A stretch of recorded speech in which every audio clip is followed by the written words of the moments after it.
Hello అండి. అందరికీ నమస్కారం. అరుణాచల శివ.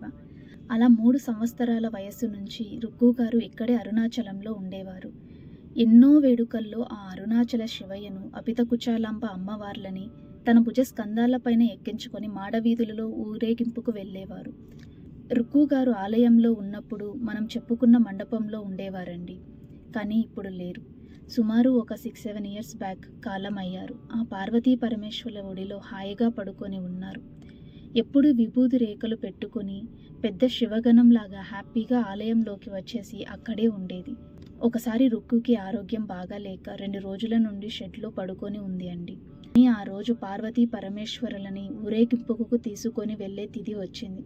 అంతే, ఇంక ఓ అని గింకారం చేసేసి హడావిడి చేసేసరికి టెంపుల్ దగ్గరికి తీసుకొని వెళ్ళారు. అప్పుడు ఆ ఉత్సవమూర్తులను మనసారా చూసుకొని నమస్కరించుకొని మళ్ళీ వచ్చి ఆ షెడ్లో పడుకునింది. ఆ రుక్కు గారికి ఎలా తెలిసిందంటారు ఈరోజు నేను స్వామి అమ్మవార్లని ఊరేగింపుకు తీసుకొని వెళ్ళాలి అని? ఇలా ఒకటి కాదండి, ఇలానే ఇంకోసారి రుక్కు గారిని అడవికి పంపారు. ఒక 2 months. ఎప్పుడూ టెంపుల్లోనే ఉంటారు, తోటి ఏనుగులు ఉండరు కదా, సో కొన్ని రోజులు అడవికి పంపుతారు. అలా ఒకసారి తెప్పకాడ ప్లేస్ దగ్గర ఉన్న ఫారెస్ట్కి వెళ్ళినప్పుడు సరిగ్గా ఇదే తిథి వచ్చిందండి. అప్పుడు కూడా ఓ అని గింకారం చేసిందంట. అంత దూరంలో ఉన్నా కూడా ఆ రోజు ఊరేగింపు తిథి అని ఎలా తెలిసింది? రుక్కు గారు ఆ పార్వతీ పరమేశ్వరుల వారితో ఆత్మ సంబంధం పెట్టుకున్నారు. అందుకే ఎంత దూరంలో ఉన్న రుక్కు గారు తెలుసుకోగలిగారు. కానీ రుక్కు గారి మరణం నమ్మశక్యంగా ఉండదండి. అంతటి గజరాజు మరణానికి ఒక కుక్క కారణం అయ్యింది అంటే నమ్ముతారా? అవునండి. మార్చి 21, 2018న మాడవీధుల్లో తిరుగుతూ ఉన్నప్పుడు కుక్కల అరుపులకు భయపడి రుక్కు పరిగెడుతూ ఉంటే ప్రమాదవశాత్తు గోడకి తల తగులుకొని తల చీలిందండి. అలా దాదాపు 2 గంటలు నరక యాతన పడుతూ మార్చి 22, 2018న మరణించారు. ఆ మరణం కూడా చూడండి, చైత్ర శుక్ల పంచమి నాడు కృతిక నక్షత్రంలో జరిగింది.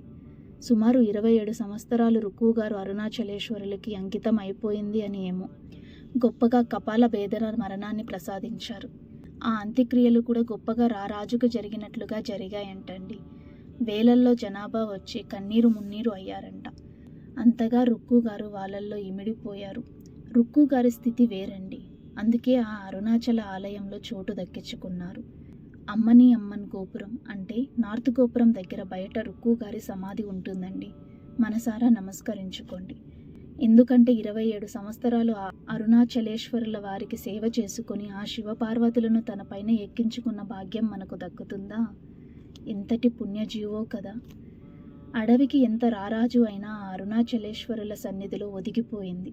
అందుకే అంతటి వైభవానికి నోచుకుంది. ఎంత ఉన్నా ఎంత తెలిసినా ఆ శివయ్య పాదాల దగ్గర శరణాగతి అవి ఉండాలండి.